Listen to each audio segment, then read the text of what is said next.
alguna clave para poder entenderla.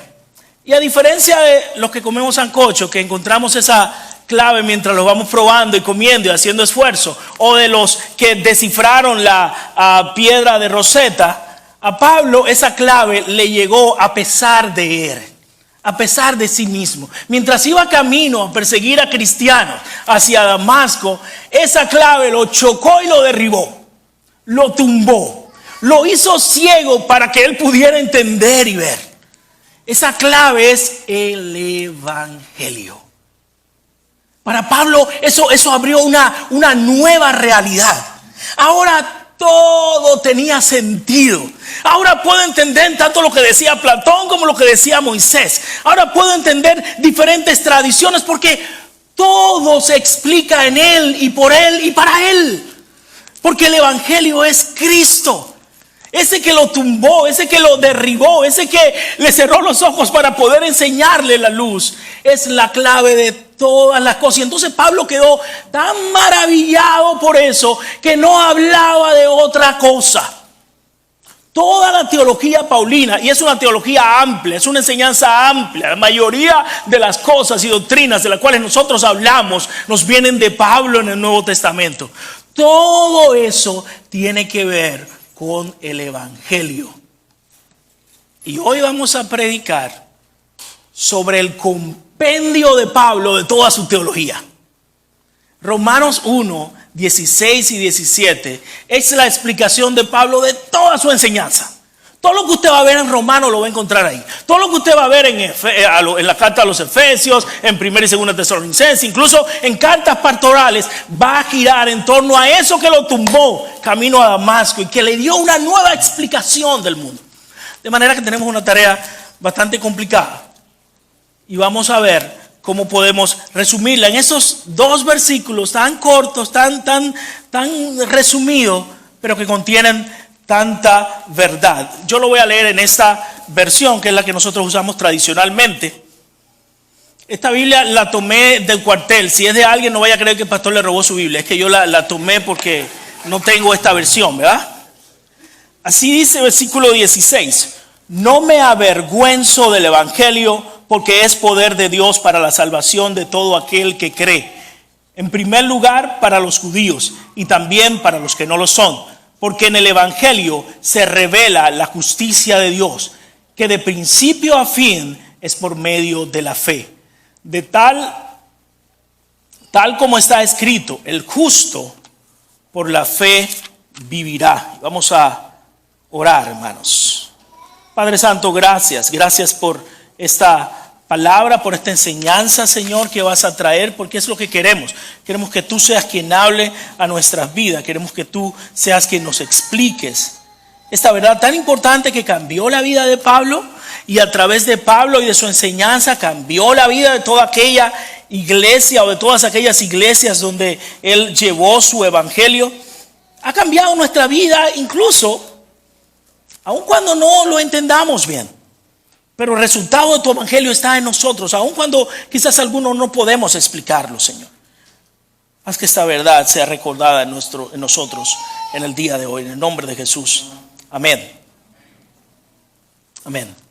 Aquí en este pasaje Pablo engloba tres aspectos importantes que va a estar explicando en todas las cartas de Romanos, pero que también, como ya les he dicho, tienen que ver con toda su enseñanza. Craig Keener lo explica de esta manera. Sin embargo, la justicia de Dios, ¿cuáles son esos tres aspectos? La justicia de Dios, que va a explicar bien en el capítulo 10. La fe, donde va a ser más explícito en los capítulos 1, 3 al 4, 10 y 14. Y el asunto entre judíos y gentiles, que va a explicar en los capítulos 9 y 11.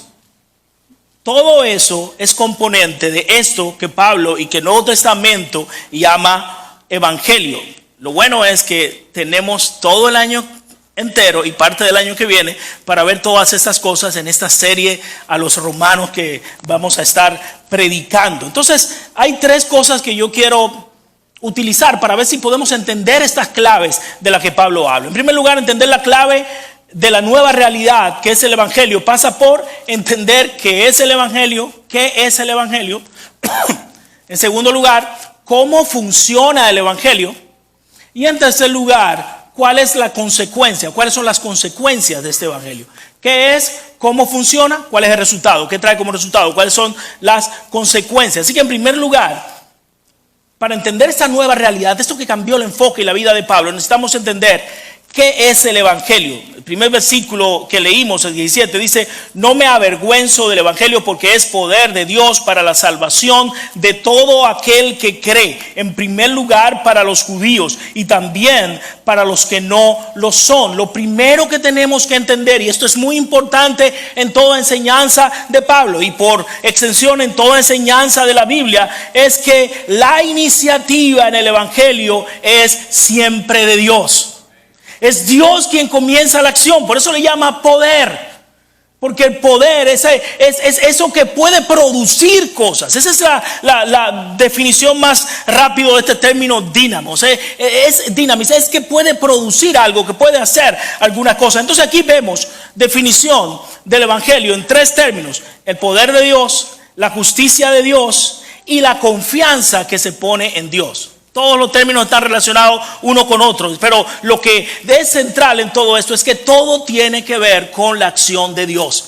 El evangelio tiene que ver con la acción de Dios. Tim Keller tiene una ilustración. Hay muchas ilustraciones sobre el evangelio, pero Tim Keller tiene una que escuché hace mucho tiempo y me gustó muchísimo. Él hablaba del evangelio como... Ustedes saben, en la antigüedad se iban a pelear las batallas. No es como ahora, que con una sonda que mandan, qué sé yo, qué cosas pueden hacer, ¿no? Antes iba a ir a un lugar que era acordado por los dos ejércitos o por los dos reyes, que era el campo de batalla. Literalmente era un campo donde iban a matarse, a desgraciarse la vida ahí, a puñetazo y matándose, no puñetazo, con espadas y todo eso. Pero era un lugar, y ese lugar normalmente se elegía por un asunto lógico, lejos de las ciudades.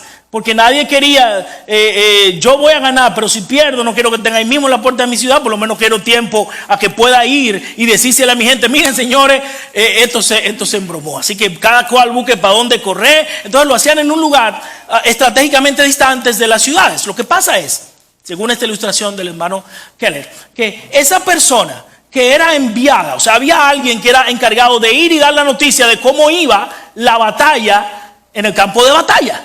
Entonces imagínense cómo estaban esa gente en Roma. Estaban ahí, Dios mío, ay, ¿será que los persas nos han acabado? Ahora sí fue verdad. Esto sí, llegaba esa noticia. Cuando era buena noticia, era el evangelio.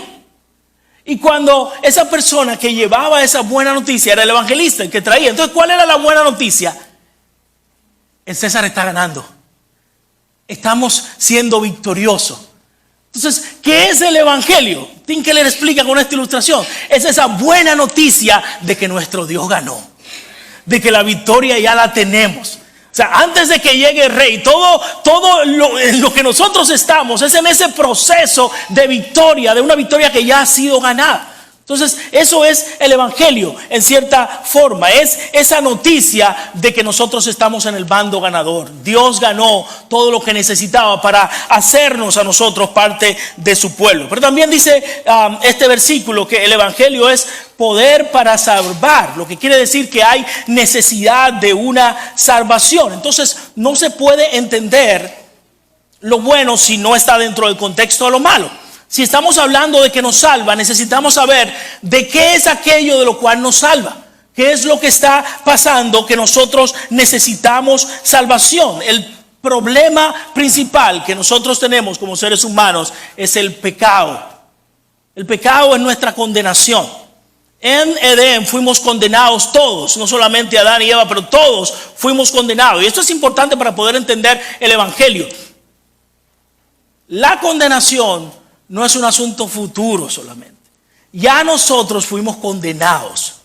De manera que todo ser humano que nace de Adán nació con esa condena encima, que es la presencia del pecado. Hay una sola solución para eso y es el evangelio. Agustín decía que el mal es la ausencia de bien. Es una carencia, no es algo en sí, es como la oscuridad, que es la ausencia de la luz. Entonces, ¿qué es el pecado?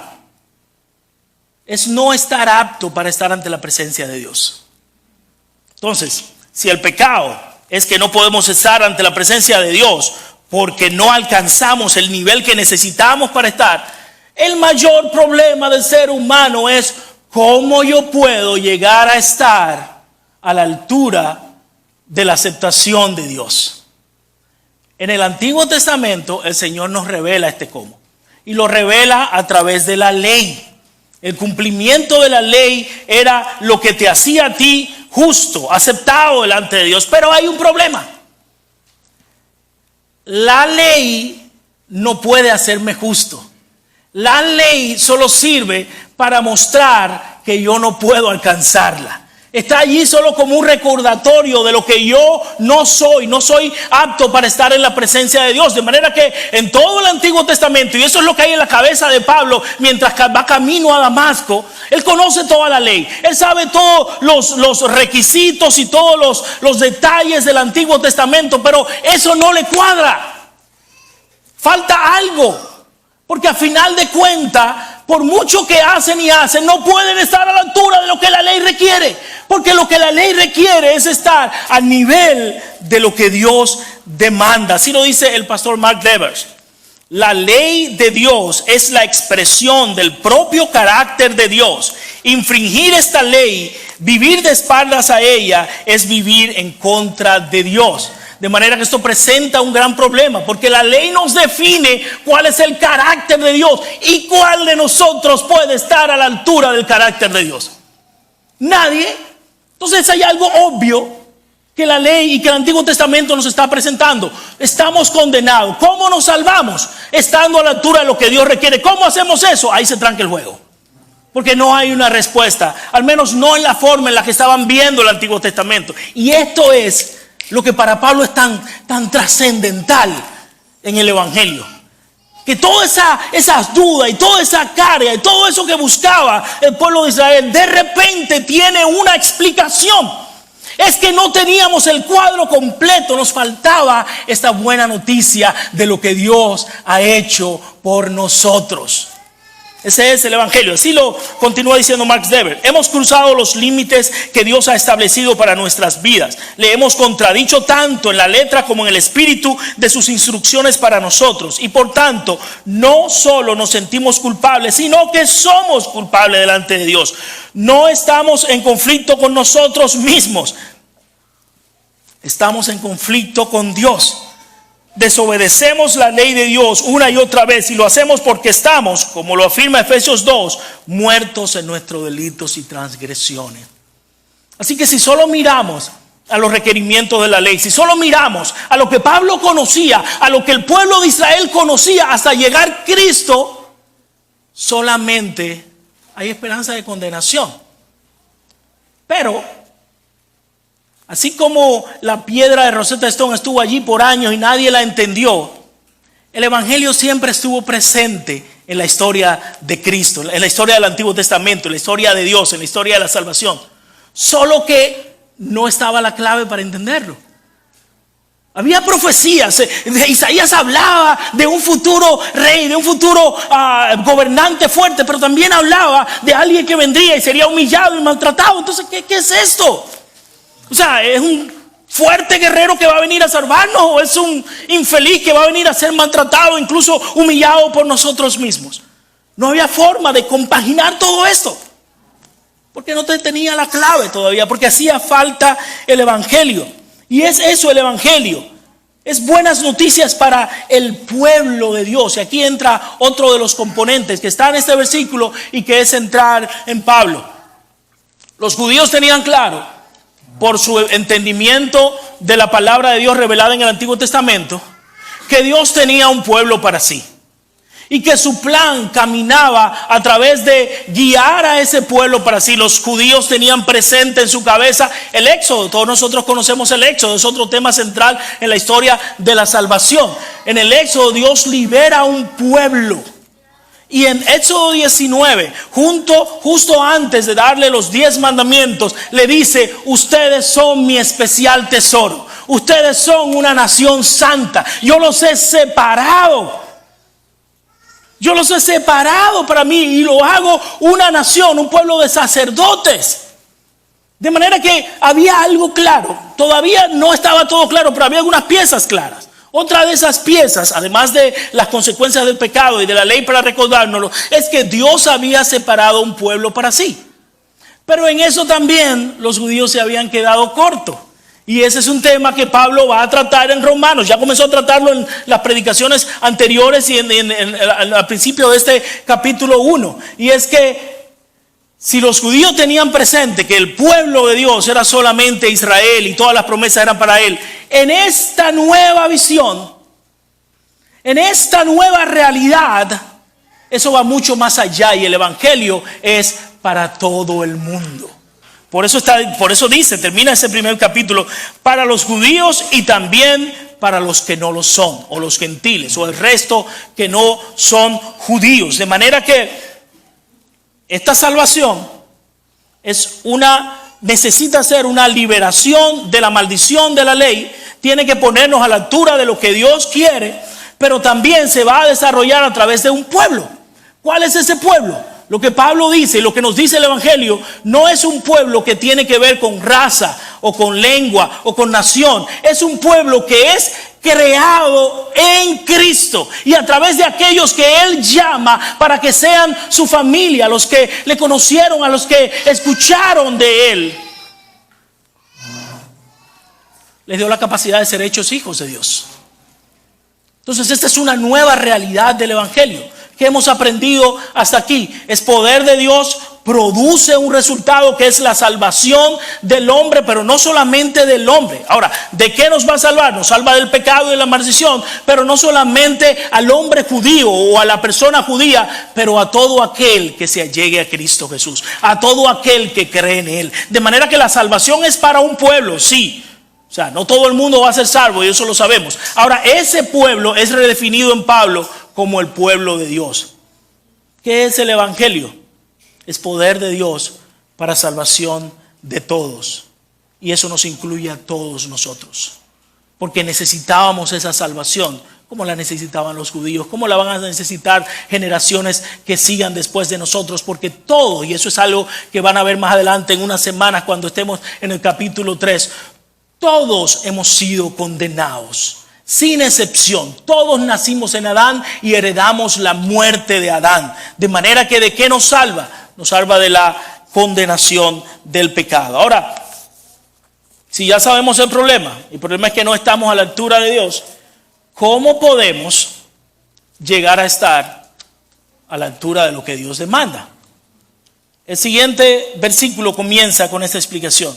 Porque en el evangelio se revela la justicia de Dios, que de principio a fin es por medio de la fe.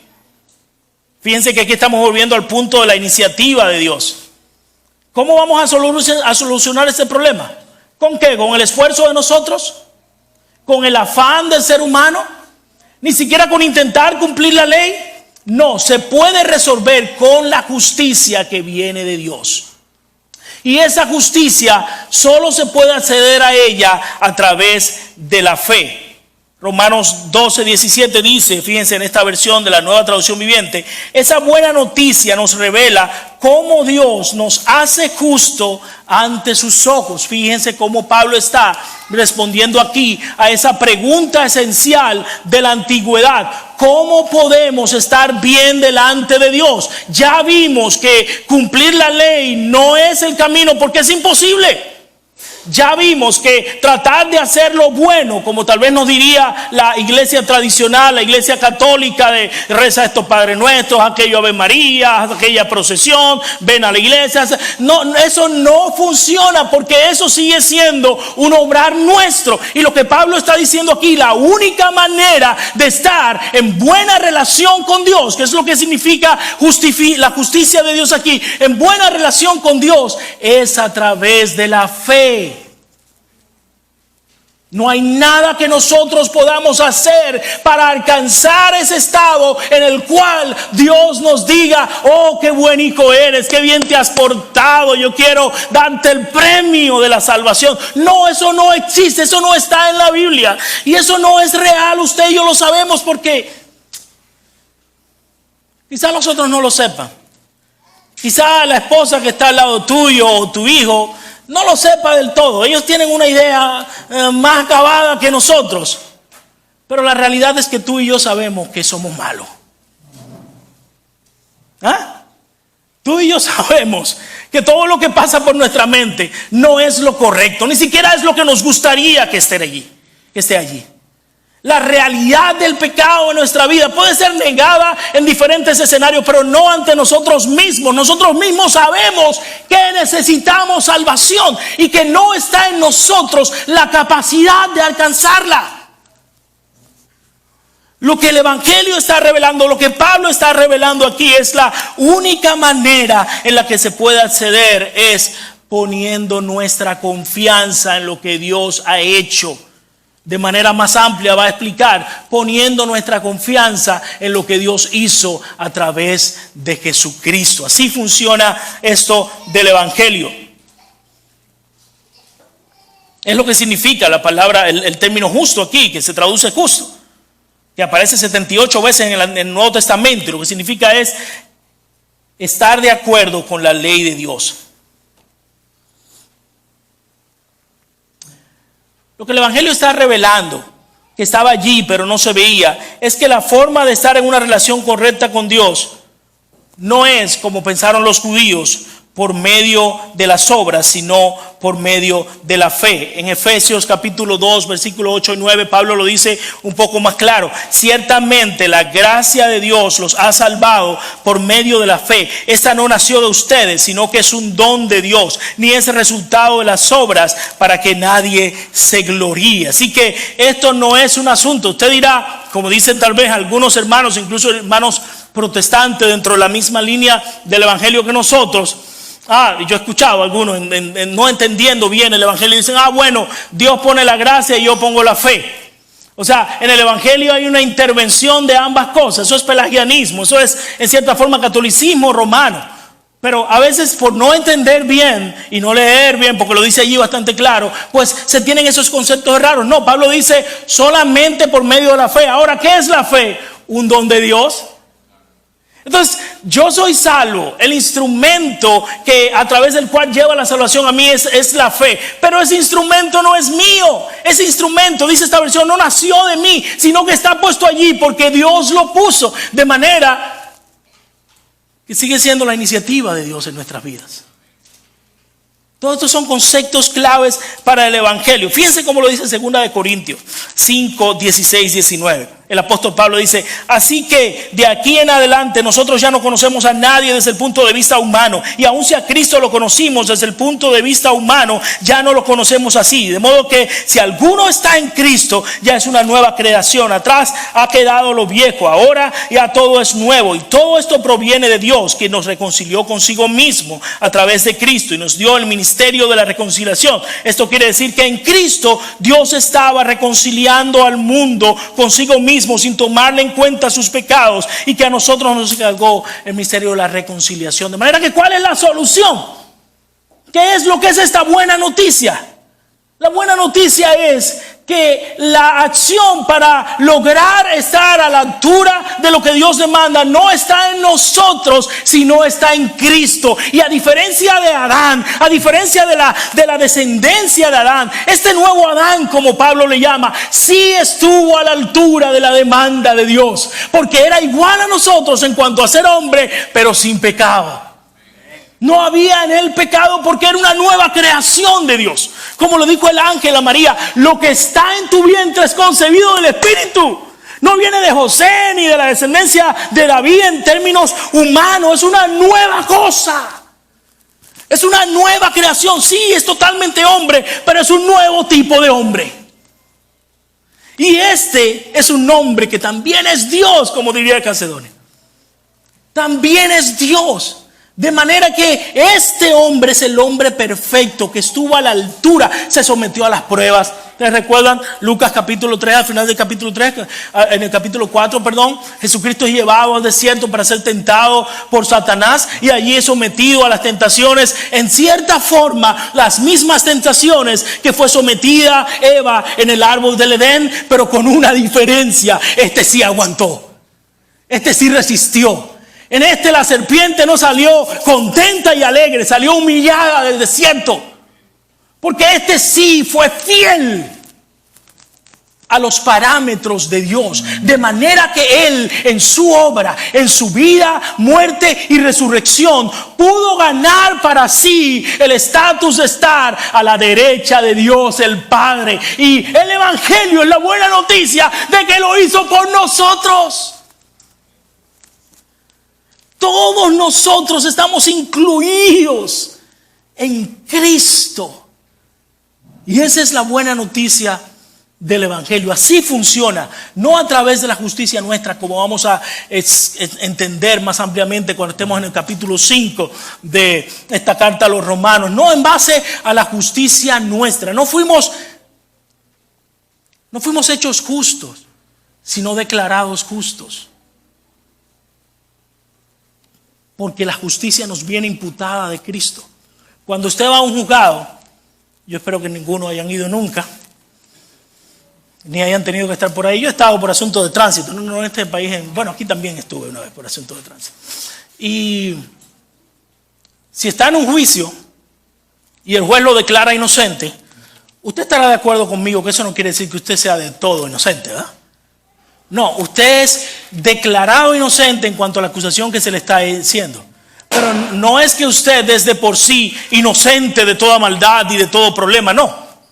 La justicia de Dios imputada en nosotros no nos hace justos en el sentido de que ya nosotros no tenemos pecado y ahora sí, mira, ahora sí tengo. No. Nos declara justo porque se nos está imputando la inocencia por los méritos que Cristo ganó. Pero eso se va a explicar en el capítulo 5. Así que estamos viendo qué es el Evangelio. Ese poder de Dios para salvarnos de las consecuencias del pecado, y que es para toda nación, para todo lugar. Solamente aquel que crea en Cristo Jesús entra a ser parte de ese pueblo de Dios. ¿Cómo funciona? Funciona a través de la justicia de Dios, que es el medio a través del cual Dios nos hace estar bien delante de Él por los méritos de Jesucristo. Entonces, hay algo que usted ya va sabiendo, ¿verdad? El Evangelio no tiene que ver nada con usted. Eso está bastante claro ahí. Todo lo que está pasando aquí, todo lo que Pablo está explicando aquí, tiene que ver con Dios y Cristo y lo que ellos están haciendo por nosotros. Nosotros solamente podemos recibir, por eso habla de la gracia. Es un regalo que no merecemos. ¿Por qué? Porque nosotros no tuvimos que ver nada ahí. Todo lo está haciendo Cristo y en Cristo y a través de su obra.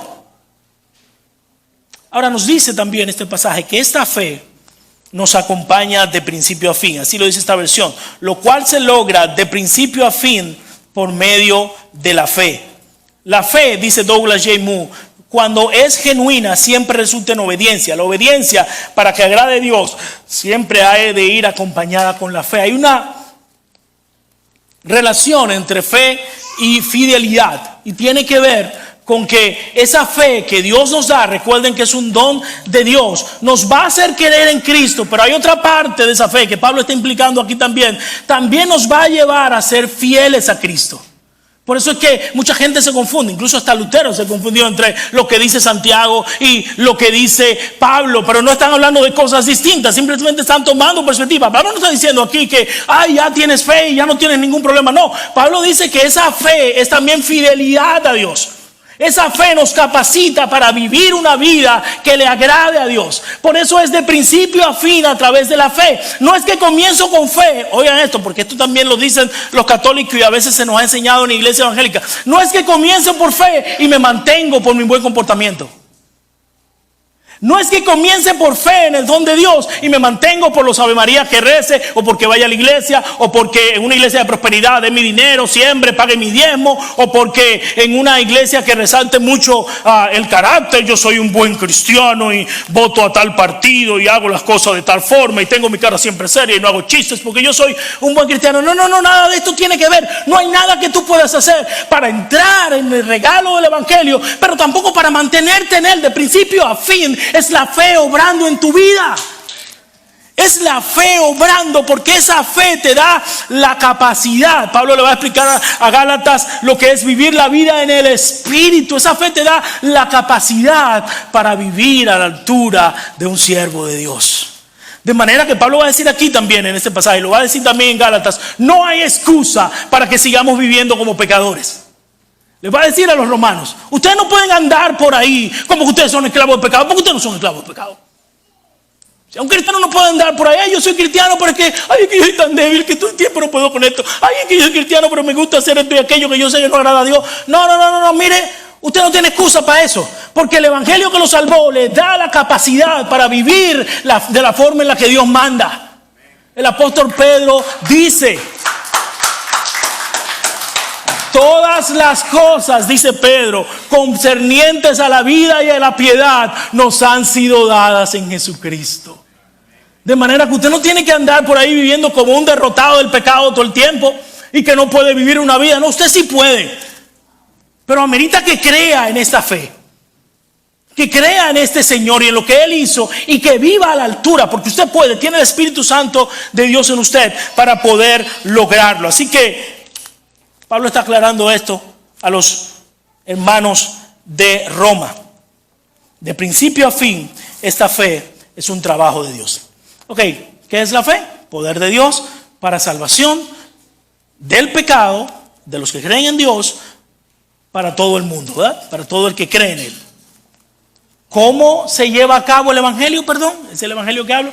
¿Cómo se lleva a cabo el evangelio? A través de una justicia que no es justicia nuestra, sino es justicia de Cristo, fidelidad de Cristo en la cruz del Calvario y resurrección, que Dios a través de Cristo nos la pone a nosotros para que nosotros podamos estar delante de Él. Algo que la ley no podía hacer, algo que las obras no podía hacer, algo que la Ave María no puede hacer, lo hizo Cristo en la cruz del Calvario. Llevó nuestras cargas y nuestros pecados y ahora podemos estar en la relación correcta con Dios. Poder de Dios, justicia de Dios. Por último, ¿cuáles son las consecuencias de este evangelio? Dice el versículo 17, la última parte, tal como está escrito, el justo por la fe vivirá. El justo por la fe vivirá. Como hemos explicado en el Antiguo Testamento, la forma de ser justo, la forma que ellos entendían, la que podían estar en la relación correcta con Dios, era a través de la obra. A través de la obra de la ley, a través de cumplir los requerimientos que la ley ponía, ¿verdad? Y era claro que esto no era posible. Todo judío lo sabía muy bien, como Jesucristo estaba todo el tiempo interpelando a los fariseos. Ustedes están hablando de esto, ¿okay? Y ustedes lo que se llaman sepulcro blanqueado. Dejen el show, dejen el bulto. Dejen de estar aparentando de que usted no, yo Señor, que no soy como este publicano, porque yo sé que doy mis diezmos. Yo sé que por dentro ustedes están llenos de gusanos. Todo eso que ustedes hacen, Pablo va a decir que tiene cierta nobleza, pero no sirve para el problema real que ustedes tienen. Porque ese problema solo se logra salir a través de la fe. Por eso dice aquí, el justo por la fe vivirá. Otra explicación de esto es, el justo puede alcanzar la vida, porque cuando un fariseo habla de la vida, se está refiriendo normalmente a la vida eterna, y Pablo venía de los fariseos. El justo puede alcanzar la vida solo a través de la fe. Fíjense que Pablo está tomando un pasaje del Antiguo Testamento de Habacuc, que muy probablemente Habacuc no lo entendió así, porque Habacuc todavía no tenía la clave del evangelio, pero Pablo sí. Y Pablo ahora sí lo ve claramente. Esa vida a la que nosotros debemos acceder, es que no era así, por eso estamos todo el tiempo perdidos. Es que no había forma de hacerlo a través de la ley. Solamente en Cristo esto pudo ser logrado. Solamente en Cristo esto pudo ser logrado. De manera que podemos acceder a esa vida eterna de la que nos hablaban en la antigüedad y la que los fariseos hablaban constantemente, solamente poniendo nuestra dependencia en Cristo. Así lo explica Pablo a los Corintios, en el mismo pasaje que leí anteriormente, pero en los primeros versículos. Y con esto ya vamos a terminar. Dice Pablo en 2 Corintios 5, 1, 6. Bien sabemos que si se deshace nuestra casa terrenal, es decir, esta tienda que es nuestro cuerpo, en los cielos tenemos de Dios un edificio, una casa eterna, la cual no fue hecha por manos humanas. Y por esto también suspiramos y anhelamos ser revestidos de nuestra casa celestial, ya que así se nos encontrará vestidos y no desvestidos. Los que estamos en esta tienda que es nuestro cuerpo, gemimos con angustia porque no quisiéramos ser desvestidos sino revestidos, para que lo mortal cadáver sea absorbido por la vida, pero Dios es quien nos hizo para este fin y quien nos dio su Espíritu en garantía de lo que habremos de recibir. Por eso vivimos siempre confiados. Esto es fe. Pues sabemos que mientras estamos en el cuerpo estamos ausentes del Señor, porque vivimos por la fe, no por la vista. Fíjense cuál es la consecuencia del Evangelio. Y es lo que Pablo está explicando aquí. Esta visión, perdóname, te tengo bloqueando con la cámara. Esta visión cambia toda la vida porque cambia el destino final. Cuando está hablando de que justo vivirá, está refiriéndose a lo escatológico, hacia el final. La vida la alcanzamos, ¿cómo? A través de la fe, no de las obras. Ahora, lo que Pablo está diciéndole aquí a los corintios es que esa visión del futuro cambia al presente. Porque ahora yo vivo en esto que yo tengo, este cuerpo que yo tengo, que algunos lo tendrán más bonito que otros, vean, todos son gorditos y bajitos como yo, pero otros tendrán otra forma. Pero esto no es más que una tienda que se desgasta con el tiempo. Esto es temporal. Y eso Pablo no tenía que explicarlo porque eso lo sabemos todo el que está vivo. No hablamos mucho de eso, ¿verdad? Pero sabemos que nos vamos a morir, ¿verdad? O sea, perdónenme que les mete ese tema que yo sé que nunca es agradable. Pero todos sabemos que esto es temporal. Ahora, en esta nueva realidad, Pablo dice, eso no importa. Porque si esta tienda se desgasta, por la fe que yo he puesto en Cristo Jesús, yo tengo una mansión en el cielo que no se va a acabar nunca. Entonces ya no vivo yo. Ahora es Cristo que vive en mí. Ya yo lo que ando es, por eso comienza diciendo, yo no me avergüenzo de predicar el Evangelio. Pablo era muy criticado porque su forma de evangelio era un poco diferente a la tradicional judía. Los judaizantes andaban por todos los sitios, incluyendo Roma, muy de seguro, diciendo que este hombre hablaba de un evangelio que no tiene que ver con la ley, que es solo fe y no sé qué cosa, y hablaban de eso como criticándoles. Entonces Pablo comienza este pasaje que lo encadena con el anterior, en el que decía que quería ir a Roma a predicar el evangelio, y a mí no me da vergüenza el evangelio. ¿Por qué? Porque esto es poder de Dios para transformar. Esto le cambia la vida a todo el mundo. Yo viví toda mi vida en la ley. Yo viví todo el tiempo siendo un fariseo de fariseos, siendo un fiebrú en eso. Yo estaba tan metido en eso que salía a arrancarle la cabeza al que me encontrara por frente con tal de alcanzar la perfección a través de la ley. Pero fue inútil. Y tuve que ser derribado y tuve que ser humillado para ver ahora la realidad tal como es. Por eso por este evangelio muere. Por eso por este evangelio no hay espacio, lo hace aquí. Pero cuando esté en Atenas, en el Areópago, rodeado de esos intelectuales, allí se para y habla del evangelio. Cuando esté frente a Festo, frente a los líderes de la comunidad, allí le habla del evangelio. Y no puede dejar de hablar esto porque esto lo cambió todo. Todo. Ya las cosas no valen lo mismo. Porque en comparación con esto, esta promesa de alcanzar la vida a través de la fe, todo lo demás es chiquitito. Lo considero basura. A mí no me importa. Si no le gusta, me importa, como decimos en algunos lugares. Me da par de tres. Yo lo que sé, como digo aquel ciego, ¿verdad?, es que yo ahora veo. Y Pablo, que quedó ciego literalmente, ahora veía las cosas claras.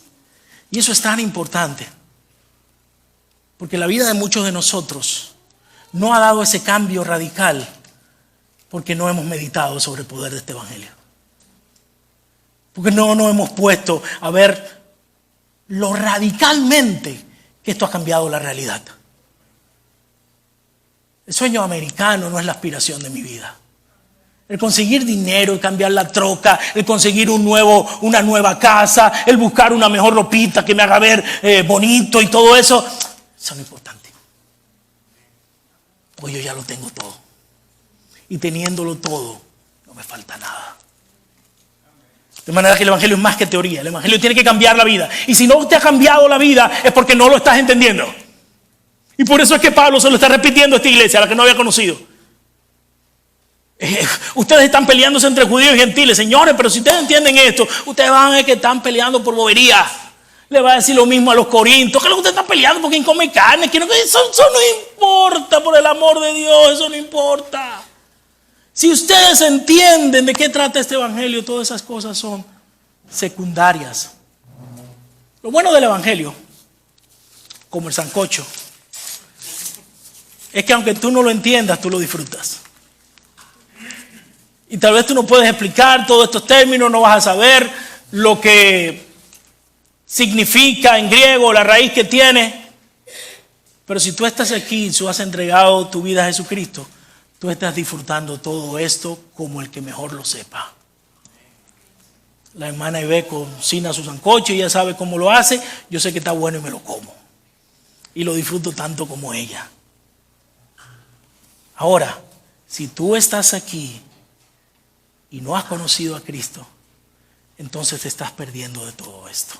Entonces sí tienes que estar preocupado. Por eso la mejor decisión que puedes hacer antes de irte de aquí es poner tu confianza, poner tu confianza en la obra que Jesucristo hizo en la cruz del Calvario. Eso es el evangelio y eso va a cambiar tu vida. Inclinen su cabeza y vamos a orar.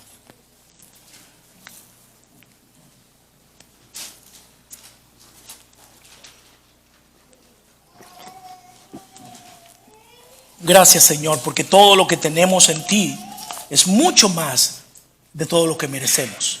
Pero entre todos los dones y entre todas las cosas buenas que tú has traído a nuestra vida, nada puede compararse con tu evangelio, con la verdad de que todo lo que yo necesitaba para estar a la altura de lo que tú requieres, para estar en una correcta relación contigo, lo hizo Cristo en la cruz por mí.